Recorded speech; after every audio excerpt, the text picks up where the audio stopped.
السلام علیکم دوستوں، کیسے ہیں آپ لوگ؟ امید کرتے ہیں کہ آپ لوگ بہت اچھے سے ہوں گے۔ آج حضرت ایوب علیہ السلام کا واقعہ سنتے ہیں۔ حضرت ایوب علیہ السلام کا قصہ ایک عظیم سبق ہے جس میں اللہ تعالیٰ کی رضا پر راضی رہنے، صبر کی عظمت اور اللہ کی طرف سے ملنے والی آزمائشوں پر شکر اور ثابت قدمی کی مثال ہے۔ حضرت ایوب علیہ السلام کی زندگی اور نعمتیں۔ حضرت ایوب علیہ السلام حضرت اسحاق علیہ السلام کے نسل سے تھے اور بہت امیر اور بابرکت شخصیت تھے۔ اللہ تعالیٰ نے انہیں خوبصورت اولاد، صحت مند جسم، بے حد مال و دولت اور عزت سے نوازا تھا۔ وہ ایک نیک اور پرہیزگار بندے تھے جو ہر وقت اللہ کی عبادت میں مشغول رہتے اور اللہ کی شکر ادا کرتے۔ ان کی زندگی بھرپور خوشیوں اور آسائشوں سے بھری ہوئی تھی اور ان کے ارد گرد کے لوگ بھی ان کے اخلاق اور صبر کو پسند کرتے تھے۔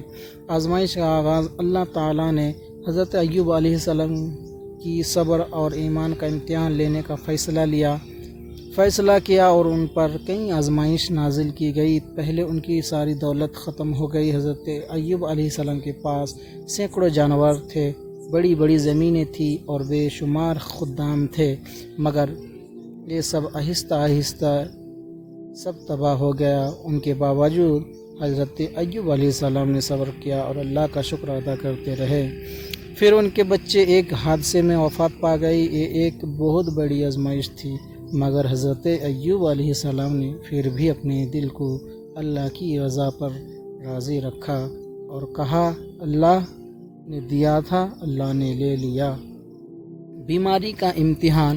حضرت ایوب علیہ السلام پر سب سے بڑا امتحان اس وقت آیا جب انہیں ایک بہت شدید بیماری میں مبتلا کر دیا گیا۔ ان کے جسم میں ایسی بیماری پیدا ہو گئی جس نے اس کے جسم کو مکمل طور پر کمزور اور زخمی کر دیا۔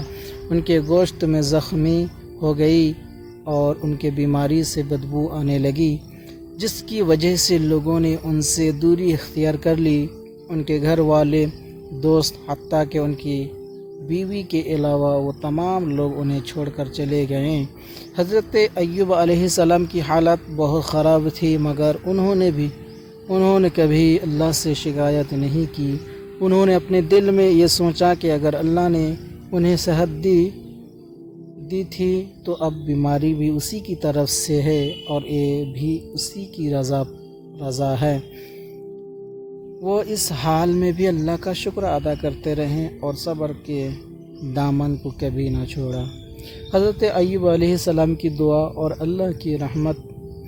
حضرت ایوب علیہ السلام کی حالت اتنی بگڑ گئی کہ ایک دن انہوں نے اللہ سے دعا کی، اے میرے رب، مجھے تکلیف پہنچی ہے اور تو سب سے زیادہ رحم کرنے والا ہے۔ اللہ تعالیٰ نے ان کی دعا قبول کر لی اور حضرت ایوب علیہ السلام کو حکم دیا کہ وہ زمین پر اپنی ایڑی مارے۔ جیسے ہی انہوں نے ایسا کیا، زمین سے ایک چشمہ پھوٹ نکلا۔ حضرت ایوب علیہ السلام نے اس پانی سے غسل کیا اور وہ پانی پیا۔ اس پانی سے ان کی تمام بیماریاں ختم ہو گئی اور انہیں مکمل صحت مل گئی۔ حضرت ایوب علیہ السلام کا عظیم انعامات کی واپسی۔ اللہ تعالیٰ نے حضرت ایوب علیہ السلام کو ان کی تمام دولت، اولاد اور عزت واپس عطا کی۔ اللہ نے ان پر اپنی خاص رحمت نازل فرمائی اور ان کے صبر اور ایمان کی بدولت انہیں کئی گنا زیادہ نعمتیں عطا کی۔ ان کے بیوی جو ان کے ساتھ ہر حالت میں وفادار رہی، اللہ کے انعامات میں شامل ہو گئی اور اللہ تعالیٰ نے ان کے گھر کو خوشیوں سے بھر دیا۔ کہانی کا سبق۔ حضرت ایوب علیہ السلام کا قصہ ہمیں یہ سکھاتا ہے کہ جب بھی ہمیں مشکلات اور مصیبتوں کا سامنا ہو، ہمیں اللہ کی طرف سے رجوع کرنا چاہیے اور صبر سے کام لینا چاہیے۔ اللہ پر بھروسہ اور صبر ہماری زندگی میں آنے والی آزمائشوں کو آسان بناتا ہے۔ حضرت ایوب علیہ السلام کی طرح اگر ہم بھی مشکلات میں ثابت قدمی رہیں تو اللہ ہمیں اپنے فضل سے نوازتا ہے۔ بس یہاں تک آج کے لیے۔ اگر آپ کو یہ قصہ اچھا لگا ہے تو کامنٹ میں ماشاءاللہ کچھ بھی لکھ سکتے ہیں، اپنی رائے کا اظہار ضرور دیں۔ تب تک کے لیے ہم اگلے ویڈیو میں ملتے ہیں۔ السلام علیکم ورحمۃ اللہ تعالی وبرکاتہ۔